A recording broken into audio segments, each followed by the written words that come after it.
In just a moment, comrades, I'm going to be reading my new article. It's entitled The Unfinished Revolution. The torch continues to be passed on.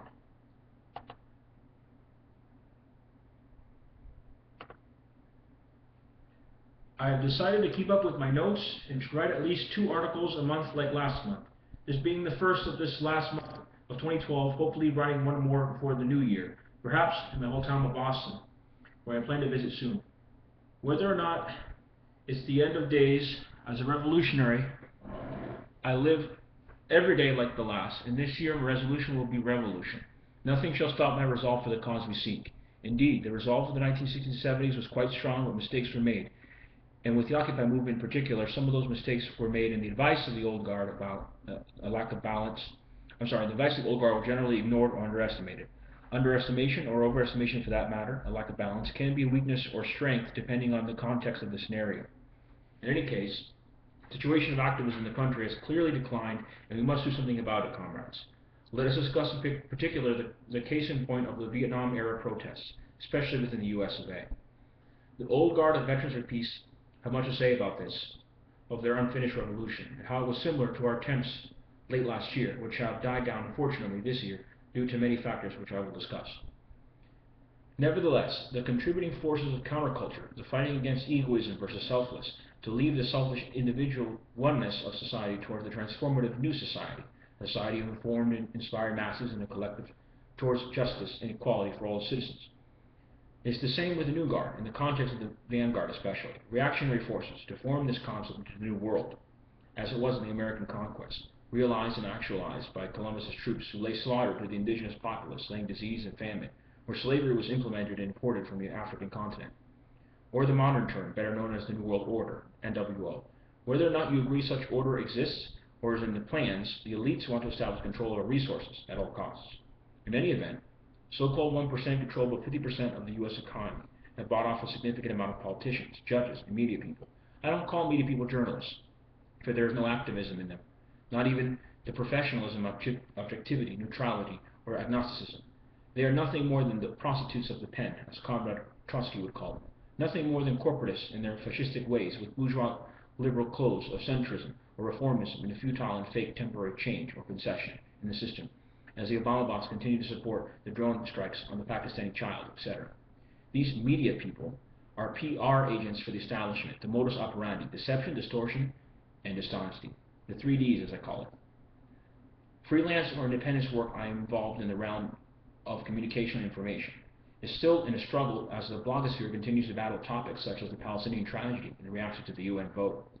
However, on much with the topic at hand, rather than the international stance I usually take, I will look at a potential new revolution in the confines of this growing enclave of U.S. empire and capital, and its declining role in the world stage as a country that has instilled fears in others, such as the Third World, and even to an extent the so-called First World. I must delve into the potentialities and fatalities and error that have been made in the movement preventing its progression and spread. The generation of revolution was skipped clearly.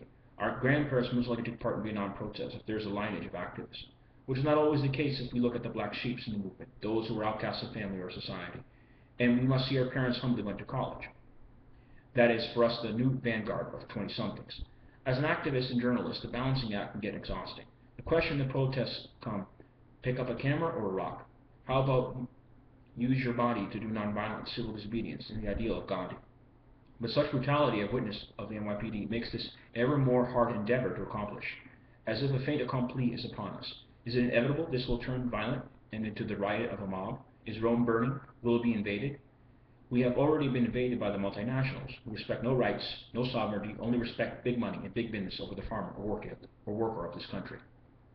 In the name of compromise, that is the deformation of it, for the sake of modus vivendi principles, the little politicians have hanged on to in the past, have been sold to the highest bidder. Indeed, souls have been sold. We can call these people prostitutes of the vote. A mockery of democracy, pure hypocrisy, as Brother Malcolm would say. This is not a democracy, this is hypocrisy. To those who actually look out for the people to represent, are persona non grata, are outcasts from the Congress or Senate, which is supposed to be of, for, and by the people of this nation. Infiltration, infighting, doubt, paranoia, has made many of the Occupy soldiers and intellectuals have disputes, the differences of the homeless activists, so-called minority activists, etc., the lack of clarity in affinity or working group, has made the thin line between elitism and vanguardism fade. Exclusivity was to the extreme. Now in the General Assemblies, it's the exact opposite. One group of people must be excluded. The alleged informant, agent, rapist, whatever, has led the movement to decline, as the focus on fighting the system is gone, or near gone, in what remains. It is hard to see who is a friend or ally, but it seems increasingly easy to assume someone is your enemy within your own movement. No one shows up at a GA unless it's time to kick somebody out. Positivity is gone. Constructive effort for actual organizations, non-existent. In the final analysis, our rights are non-negotiable. Many went to jail for refusing to submit to the draft 30 or 40 years ago, a draft that may come back if the U.S. invades Iran. Anyone who registered to vote has already registered for the draft. The poor draft is still in effect. Kids face the decision: sell drugs in the streets in the ghetto, or go join the Army or Marines. Little options are left to them. Many a brown and black face have gone to the front lines of Iraq and Afghanistan to fight other colored people for the white establishment of empire, as orders are given in disregard for international law by the Pentagon, and heroes like Assange and Manning are treated like traitors. Orwell's warning rang true. Big Brother is here. We must put a stop to this before it is too late, and our children will never know that such rights existed. Unity now. Solidarity now. Finish it now. Action now. Direct revolution. We do not want another civil war. Remember the words of Lincoln. You cannot fool the people all the time. It's time to get money out of politics and bring a revolution of love to the people. This is greater than you or me. Left, opposition, unity now. One big party to oppose the other two now. One big union now. We are indignant and we are not going to take it anymore. Viva los indignados. Thank you, friends of Congress.